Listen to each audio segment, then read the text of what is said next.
Nimepona kutolewa viungo, nimevaa pete hii. Mtu alikuja Mkongo kwenye duka langu, ametoka Kongo, nataka nichukue kiungo huko chini. Sasa alipofika kwenye duka langu, kwenye vitenge vyangu na duka la vitenge nauza, akaniambia, Kilaudi, naomba nikuungishe vitenge, nachinga vitenge. Ni Kilaudi Kiando, mdogo wa Ukingairi Fobart. Nachingaga vitenge hadi mataifa, hadi Msongwa. Sasa nimemwona na yule jamaa anaochukua kiungo, yule waliomchoma hapo soko la jioni. Akaniambia naomba vitenge 10. Sasa nasema naomba vitenge 10. Mimi anakuja kunishika, nikakimbilia kumshika huko kwenye huko.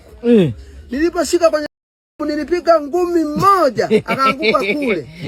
Ndio wakaja watu wakamshika soko la jioni, wakatoboka kabisa. Mungu anibariki. Nimepona kuchukuliwa uchi wa unyama. Mungu anipe baraka. Naomba wote huko ndugu zangu muangaliage. Sisi tumepona. Naitwa Kilaudi Kiando.